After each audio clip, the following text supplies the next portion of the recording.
Hello everyone, welcome back to my YouTube channel. आज हम करने वाले हैं अलंकार। अलंकार में बच्चों को बहुत दिक्कत होती है, तो वो हम करने वाले हैं आज। बहुत इंटरेस्टिंग टॉपिक है और बहुत इंटरेस्टिंग एग्जांपल्स के साथ हम ये पढ़ेंगे। पहले पढ़ते हैं अलंकार होते क्या हैं, अलंकार की परिभाषा। ठीक है, अलंकार होते हैं जो कि काव्य की सुंदरता को बढ़ाते हैं।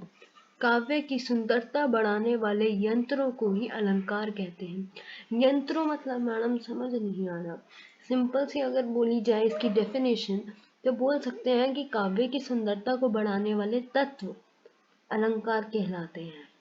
जिस प्रकार मनुष्य अपनी सुंदरता बढ़ाने के लिए विभिन्न आभूषणों का प्रयोग करता है, बहुत तरीके की चीजों का प्रयोग करता है जैसे मनुष्य, उसी तरह काव्य की सुंदरता बढ़ाने के लिए अलंकारों का उपयोग किया जाता है।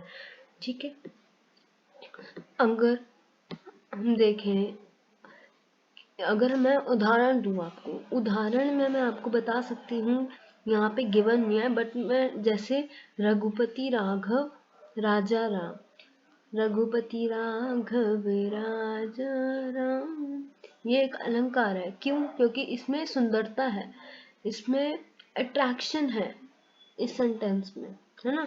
क्योंकि एक तरीके की गाने की ही लाइन है, मैंने सुर से गाया, अट्रैक्ट किया लोगों को अपनी तरफ इस लाइन को बोल के। अब नेक्स्ट थिंग है, जैसे मैं एक और एग्जांपल देती हूँ, काली घटा का घमंड घटा।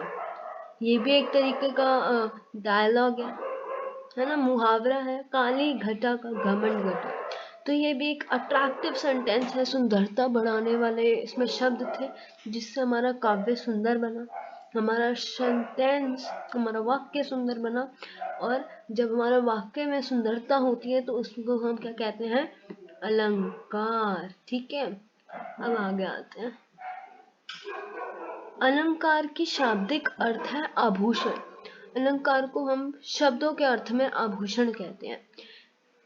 और सीधा ये सब ना एक्स्ट्रा डाल दिया है बच्चे, मैं अपने आप से पढ़ाने की कोशिश करूंगी। ठीक है, आपको इजी लैंग्वेज में समझ आ जाए। ये सब आप पढ़ना चाहेंगे तो पढ़ लेना। ठीक है,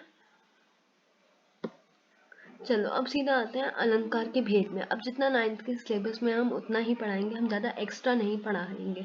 और वीडियो भी लंबा हो जाता है, अच्छा नहीं लगता, देखकर डर लगता है, इतनी बड़ी वीडियो है, जरा सा छोटा टॉपिक और इतनी बड़ी वीडियो कर दी। जितना सिलेबस में सिर्फ उतना पढ़ेंगे। तो आते हैं अलंकार के भेद। अलंकार के भेद कितने होते हैं? अलंकार के मुख्य 2 भेद होते हैं। कितने भेद होते हैं? 2। ठीक है, एक होता है शब्दालंकार और एक होता है अर्थालंकार। शब्दालंकार होता है और एक होता है आपका अर्थालंकार। अब शब्दालंकार क्या होता है? शब्दालंकार बच्चे वो अलंकार शब्द होते हैं जिनके माध्यम से काव्य को अलंकृत करते हैं, वे शब्दालंकार कहलाते हैं।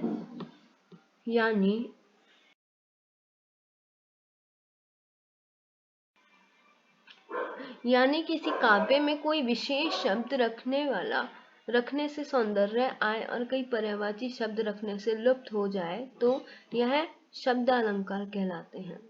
नाम समझ नहीं आया, शब्दालंकार होते क्या है बच्चे? शब्दालंकार ना एक तरीके के शब्द होते हैं जिनके माध्यम से सेंटेंस को अलंकृत करते हैं, मतलब अट्रैक्टिव ही सेंटेंस होते हैं शब्द, लेकिन शब्द को जुड़ के बनते हैं। शब्दालंकार, शब्दों को जोड़ दो तो वो अलंकार बन जाते हैं, उनमें कोई पर्यायवाची शब्द जोड़ो, लुप्त करो उन सेंटेंसेस में, तो वो शब्दालंकार कहलाता है। अब शब्दालंकार के भेद कितने होते हैं? शब्दालंकार के भेद 3 होते हैं। पहला है अनुप्रास अलंकार, दूसरा है यमक अलंकार एंड तीसरा है श्लेष अलंकार। अभी हमने ये दोनों करने हैं, हमने श्लेष अलंकार नहीं करना because it is not in our syllabus, ये हमारे सिलेबस में नहीं है। अनुप्रास अलंकार पढ़ना है और दूसरा यमक अलंकार। आते हैं अनुप्रास अलंकार पे। अनुप्रास अलंकार वो अलंकार होते हैं जो समान वर्णों की आकृति, मैं ना इनमें आपको हिंट्स भी बताऊंगी कि इनको कैसे पहचानते हैं।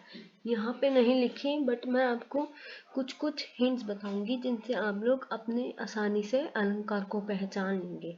तो अनुप्रास अलंकार में क्या होता है, इसमें आपको जब भी सेंटेंसेस में सौंदर्य, संगीत या कोई चमत्कार दिखेगा, कोई चमत्कार उत्पन्न होगा, तो वहां पे अनुप्रास अलंकार होगा।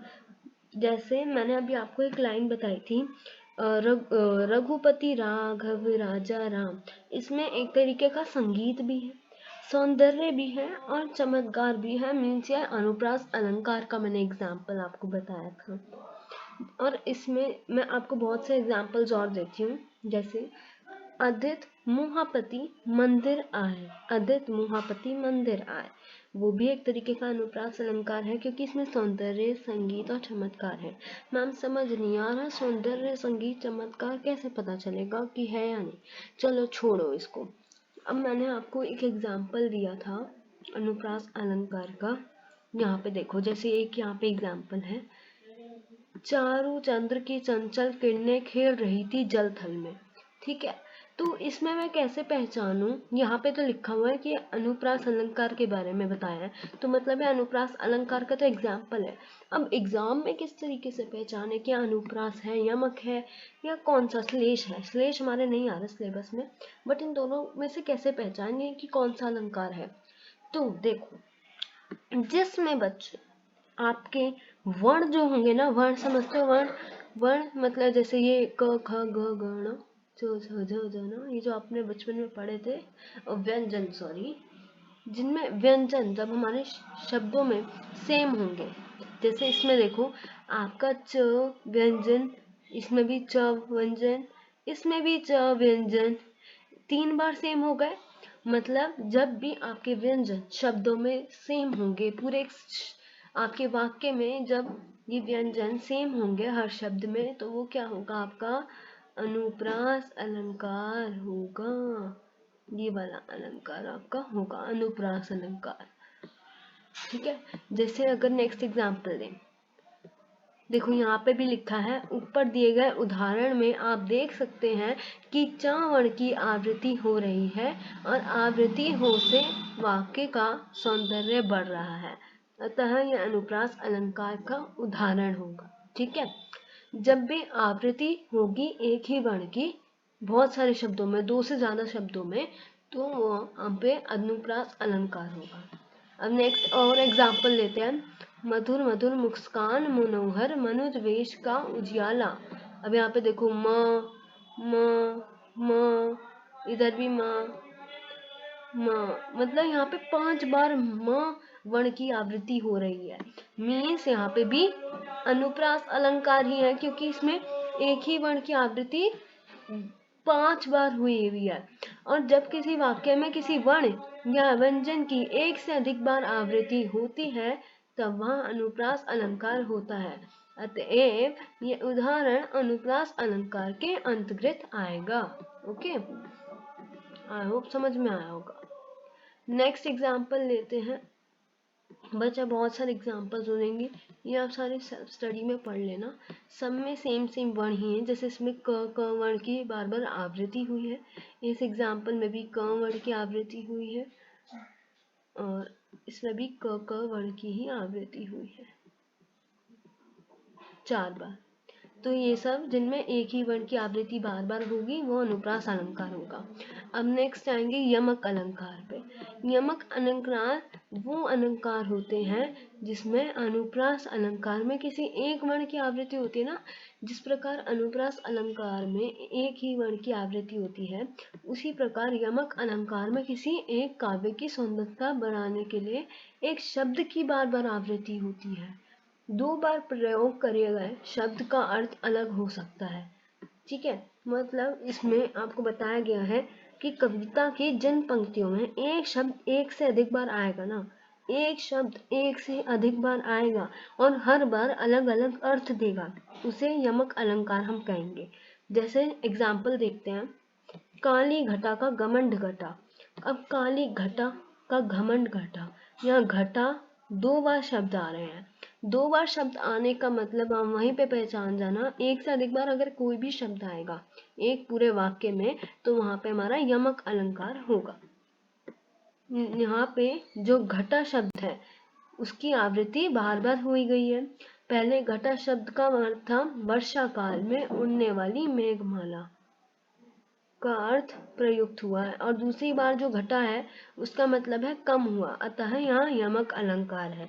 ठीक है, और अलग अलग अर्थ भी दे रहा है। जैसे यहाँ पे सेंटेंस में देखो, अगर मैं आपको बोलूं काली वर्षा काल का घमंड मेघमाला, घमंड कम हुआ, काली वर्षा काल का घमंड कम हुआ, ये इसका अर्थ है। पहले वाले घटा का अर्थ कुछ और है, पहले वाले घटा का अर्थ है वर्षा काल और दूसरे घटा का अर्थ है कम हुआ। ठीक है, नेक्स्ट एग्जाम्पल पे आते हैं। कनक कनक ते 100 गुनी मादकता अधिकाय, यहाँ खाए बैरात नरियापा बैराय। यहाँ पे देखो कनक कनक दो बार एक पूरे शब्द की आवृत्ति हुई है, मतलब इनके अलग अलग अर्थ भी निकल रहे हैं। कनक शब्द, जो पहले वाला कनक शब्द है, इसका मतलब है सोना, और दूसरे कनक का अर्थ है धतूरा। ठीक है, अतः जो कनक शब्द है वो दो बार प्रयोग और वितराग के कारण पंक्तियों में यमक अलंकार की छटा दिखती है।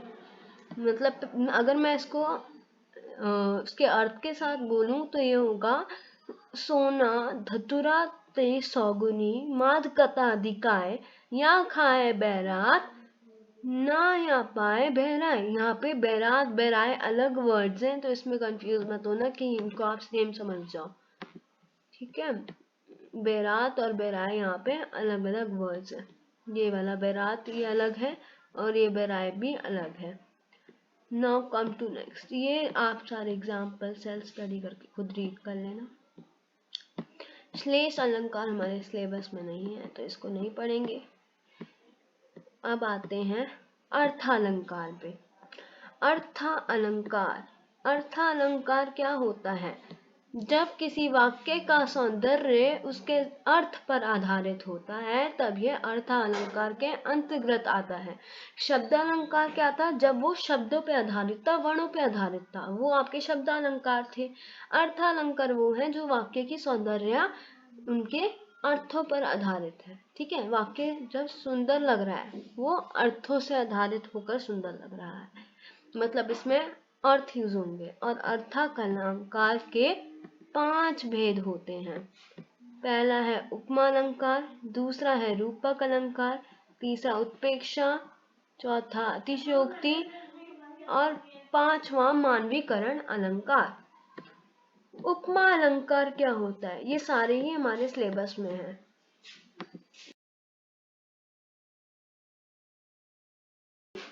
हाँ जी, उपमा अलंकार क्या होता है? उप का अर्थ है समीप, उप का अर्थ है समीप। मैं अपनी लैंग्वेज में अगर बताऊं उपमा अलंकार क्या होता है और इसका हिंट भी दूंगी, यहाँ पे हिंट नहीं गिवन बट मैं देती हूँ। देखो, पहले तो मैं आपको बताती हूँ उपमा अलंकार होता क्या है। जहाँ पर बच्चे रूप गुण धर्म आदि में समानता के कारण उपमेय प्रस्तुत को उपमान प्रस्तुत के समान बताया जाता है, वहाँ उपमा अलंकार होता है। मैम डेफिनेशन भी समझ नहीं आई, अब कैसे समझे? आप देखो, मैं आपको कुछ वर्ड्स लिख के यहाँ पे बता रही हूँ, मैं लिख नहीं पाऊंगी ढंग से बट समझ जाना वर्ड्स कौन कौन से बताए हैं। सा से सा से सी सहसा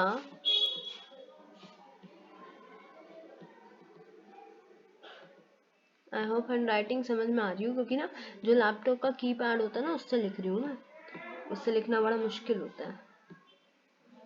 सहरा था बच्चे, सहसा लिख दिया, सहरा होना था, सहरा।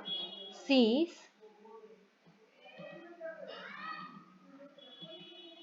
सहरा सीस सम। ठीक है, ये आपके 6 वर्ड्स, ये आपके 6 वर्ड हैं जिनसे आप क्या कर सकते हैं, ये एक तरीके की हिंट है आपकी। सा से सहरा सी सा, ये 6 वर्ड अपने माइंड में बिठा लो, क्योंकि जहाँ पे ये वर्ड्स आपके सेंटेंस में, आपके वाक्य में यूज होंगे, मतलब वहां पे आपका उपमा अलंकार है। ठीक है, देखो अब इनको अपने वर्ड्स को दिमाग में रख लो। सा से सी सहरा सी सम, सा से सी सहरा सी सम। ठीक है, अब देखो, अब आते हैं एग्जाम्पल पे।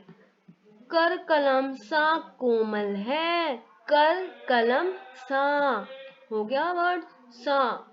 सा मतलब सा लगा है, तो मतलब यहाँ पे कौन सा अलंकार है, उपमा। मैंने बताया ये शब्द आपको, सा, ये वाला शब्द लगा है सा, मतलब जहाँ पे ये शब्द लगेंगे, जहाँ पे इन शब्दों का प्रयोग होगा, वहां पे उपमा अलंकार होगा। यहाँ पैरों को कलम के समान कोमल बताया गया है, अतः यहाँ उपमा अलंकार होगा।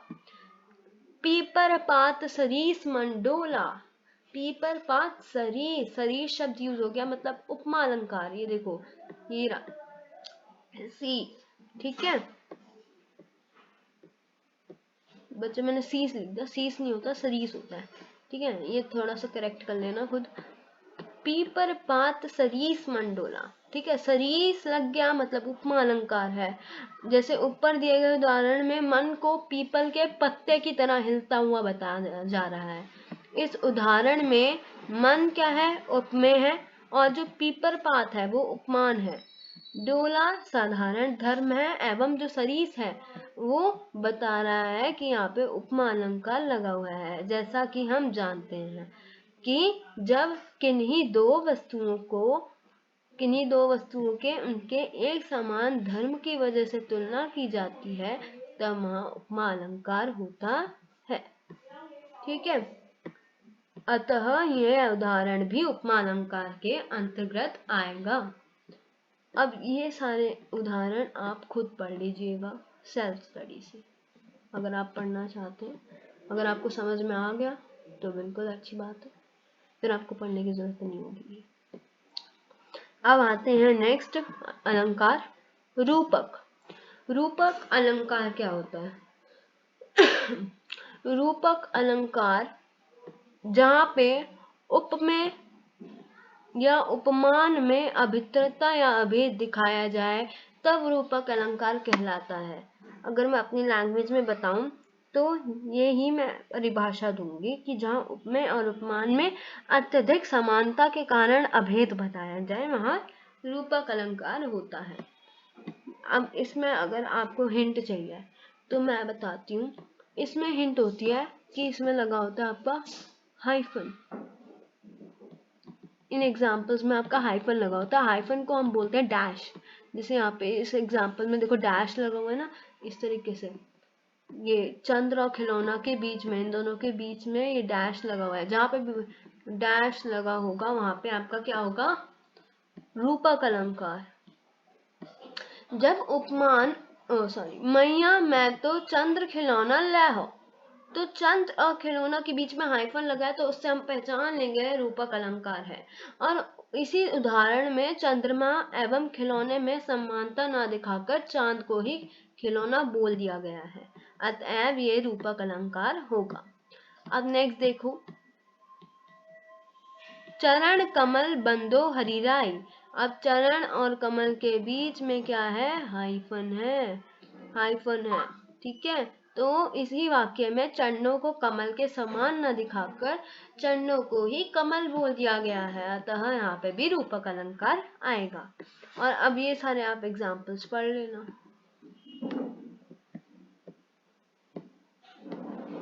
पायो, एक मिनट रुक जाओ, यहाँ पे जो एक अलंकार है ना, पायो जी मैं राम रतन धन पायो, यहाँ पे हाइफन लगाना भूल गई, गलत हो गया, यहाँ पे है बस। अब आते हैं नेक्स्ट अलंकार पे, उत्प्रेक्षा अलंकार। उत्प्रेक्षा अलंकार वो अलंकार होता है जहाँ पे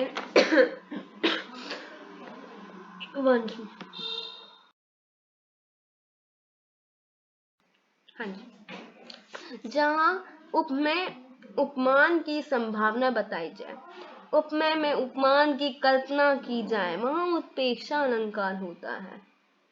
इसमें भी कुछ शब्द होते हैं जो आ जाए तो समझ जाते हैं बच्चे कि यहाँ पे उत्प्रेक्षा अलंकार है। वो शब्द मैं लिख देती हूँ, जैसे है मानो,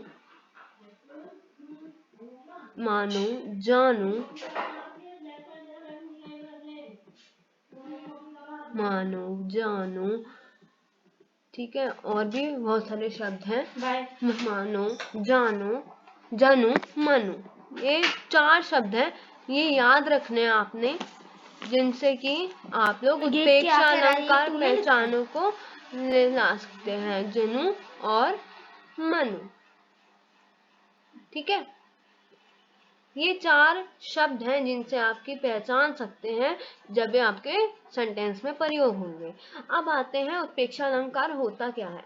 जहाँ पे उपमेय या उपमान के होने की संभावना का वर्णन हो तब वहाँ उत्प्रेक्षा अलंकार होता है। यदि, ये देख लो, यदि पंक्ति में मनु, जनु, मेरे जानते, मनहु, मानो, निश्चय, ईव आदि आता है, जहाँ उत्प्रेक्षा अलंकार होता है। मानो, मनु, जनु आएगा, मेरे जानते ये नहीं आता कभी भी वर्ड, ये गलत हो है।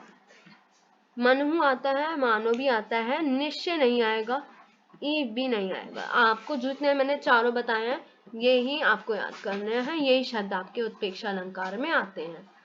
जैसे मुख मानो चंद्रमा है, मुख मानो चंद्रमा है। अब यहाँ पे भी मानो वर्ड का प्रयोग हुआ है, तो यहाँ पे उत्प्रेक्षा अलंकार यूज हुआ है। इससे हम पहचान सकते हैं कि इस उदाहरण में मुख के चंद्रमा होने की संभावना का वर्णन हो रहा है। उक्त वाक्य में मानो भी प्रयोग किया गया है, अतः यहाँ उत्प्रेक्षा अलंकार है। नेक्स्ट एग्जाम्पल में दिया है, ले चला साथ मैं तुझे कनक, ज्यो भिक्षुक लेकर स्वर्ण। अब यहाँ पे ये वाले शब्दों में से कुछ प्रयोग हो रहा है, बिल्कुल हो रहा है। जयो, जयो शब्द, जयो शब्द अगर प्रयोग होगा तो वहां पर भी क्या लगेगा, उत्प्रेक्षा अलंकार। इस उदाहरण में जैसा कि आप देख सकते हैं कि कनक का अर्थ है धतुरा, और कवि कहता है कि वहां धतुरे को ऐसे ले चला मानो कोई भिक्षु सोना ले जा रहा है। काव्यांश में जियो शब्द का इस्तेमाल हो रहा है एवं कनक उपमेय में स्वर्ण उपमान के होने की कल्पना हो रही है, अतएव ये उदाहरण उत्प्रेक्षा अलंकार का है। अब ये सारे आप खुद पढ़ लेना। हम आते हैं नेक्स्ट पे। अतिशयोक्ति अलंकार। अतिशयोक्ति अलंकार होता है जब किसी बात का वर्णन बहुत बड़ा चढ़ाकर किया जाए, तब वहाँ अतिशयोक्ति अलंकार होता है।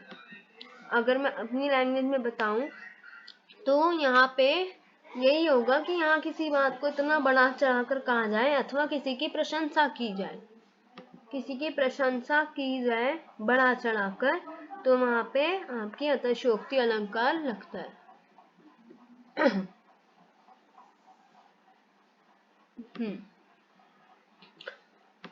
तो एग्जाम्पल पे आते हैं।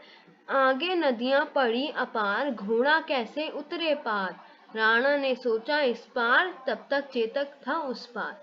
यहाँ पे बढ़ा चढ़ा के बात की गई है कि चेतक की शक्तियों व स्फूर्तियों का बहुत बढ़ा चढ़ा कर वर्णन किया गया है, अतएव यहाँ पर अतिशयोक्ति अलंकार होगा।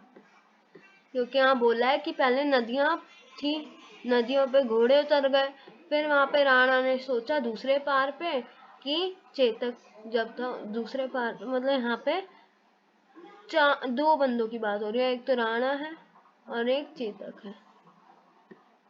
नेक्स्ट आते हैं, धनुष उठाया ज्यों ही उसने और चलाया उस पर बाण, धरा सिंधु नभ कांपे सहसा, विकल हुए जीवों के प्राण। यहाँ पे आपकी जो ऊपर दिए गए वाक्य में बताया है कि जैसे ही अर्जुन ने धनुष उठाया और उस पर बाण चढ़ाया, तभी धरती, आसमान एवं नदियां कांपने लगी और सभी जीवों के प्राण निकलने को हो गए।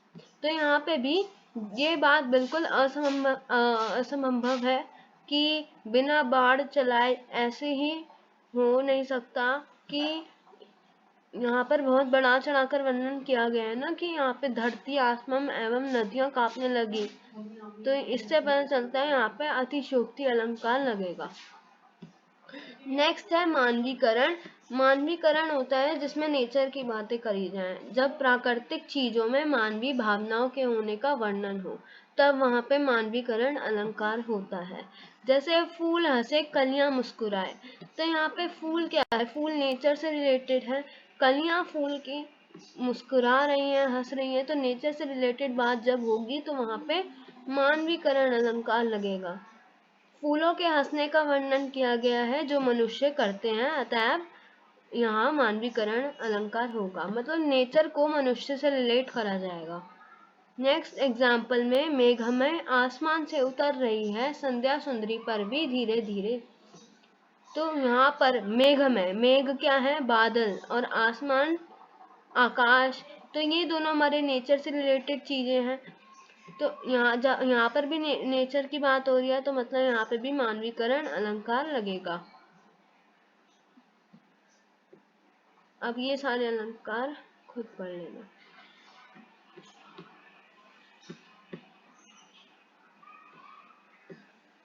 हाँ जी, ये हो चुका है। Thank you for watching.